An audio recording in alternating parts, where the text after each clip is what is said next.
नाजरीन, हमारी इस इंटरेस्टिंग कहानी की शुरुआत 1941 में होती है, जब वर्ल्ड वॉर 2 में अमेरिका ने चाइना को बचाने के लिए अपना सब कुछ दांव पर लगा दिया था।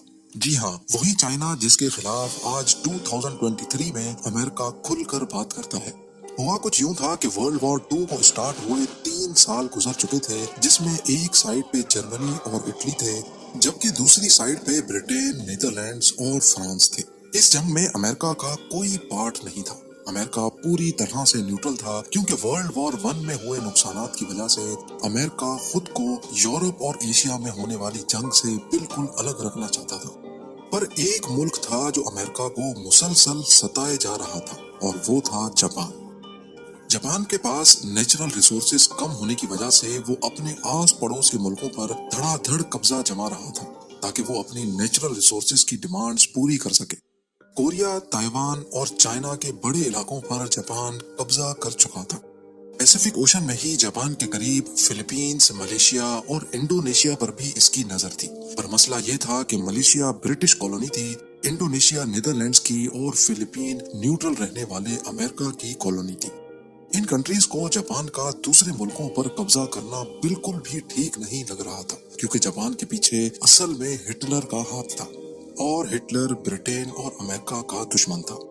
जापान की ये हरकतें देखकर जुलाई 1941 में अमेरिका ने जापान को ऑयल देना बंद कर दिया।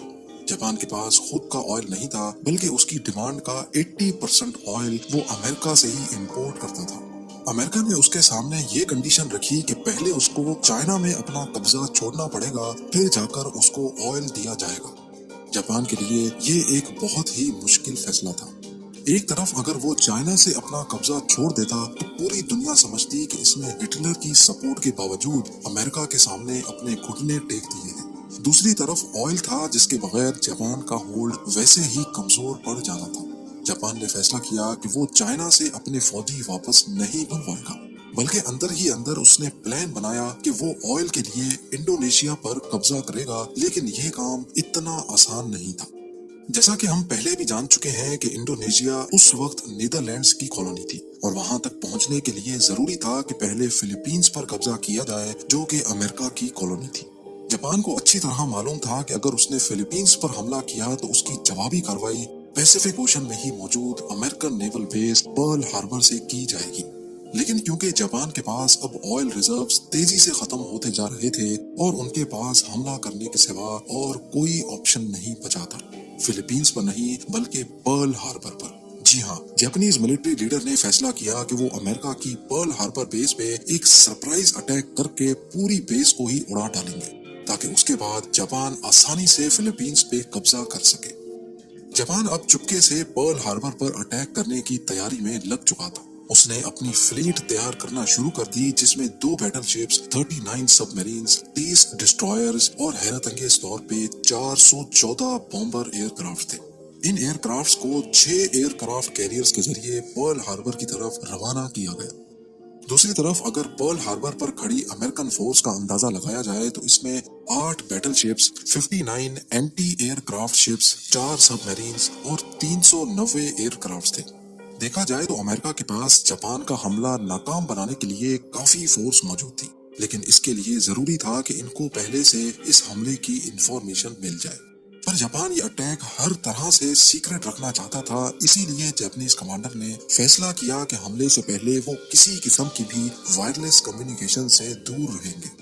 जापान से निकलने वाली फोर्स करीब 8000 किलोमीटर का फासला तय करके अब पर्ल हार्बर से सिर्फ 370 किलोमीटर दूर थी, और यही वो पॉइंट था जहां से एयरक्राफ्ट्स को हमला करने के लिए टेक ऑफ करवाया गया। ये वर्ल्ड वॉर 2 का सबसे बड़ा हमला होने वाला था, जिसमें अमेरिका अभी तक शामिल ही नहीं था।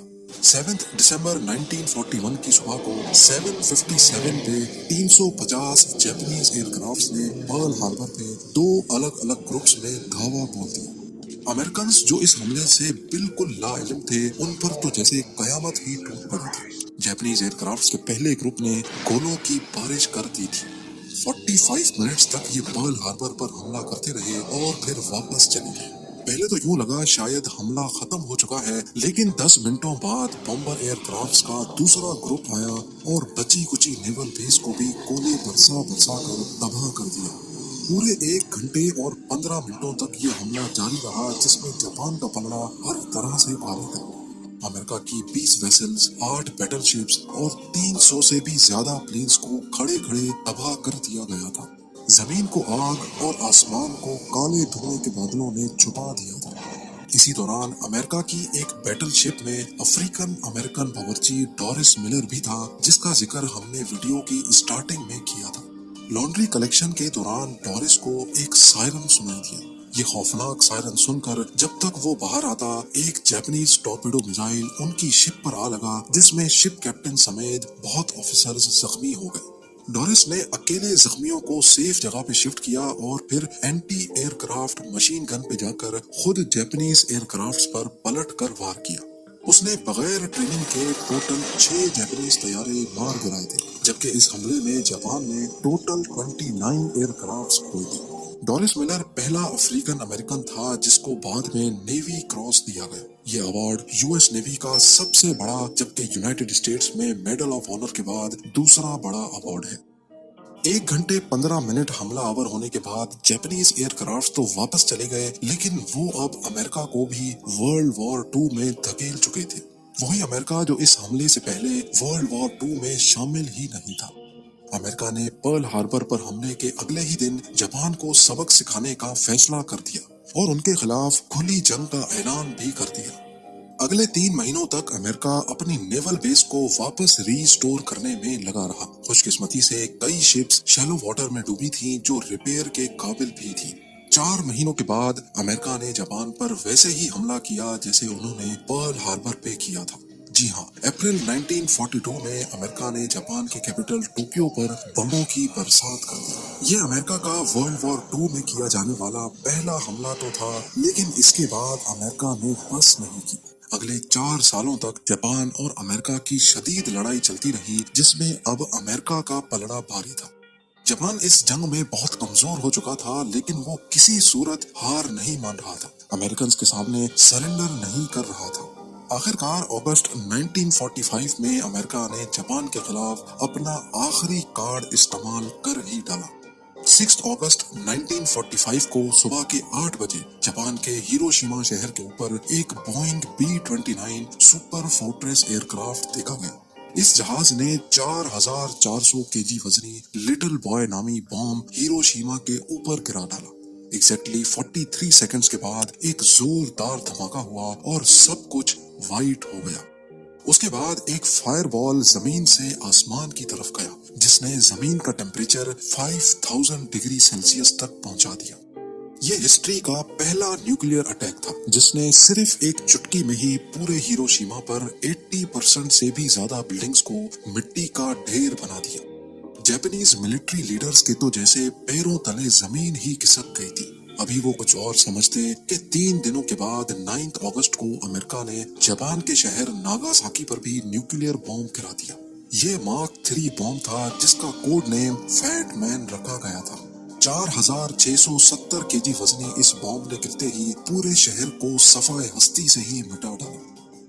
ये वो 2 न्यूक्लियर बॉम्ब्स थे जो इंसानों पर इस्तेमाल होने वाले पहले और आखिरी बॉम्ब्स थे। एक अंदाजे के मुताबिक हिरोशिमा और नागासाकी के हमलों में 2,60,000 के करीब लोग मारे गए। इस हमले के अगले ही हफ्ते जापान ने अमेरिका के सामने सरेंडर कर लिया और इसके साथ ही वर्ल्ड वॉर 2 भी अपने अंजाम को पहुंची। आप लोगों के प्यार भरे कमेंट्स का बेहद शुक्रिया। मिलते हैं अगली शानदार वीडियो में।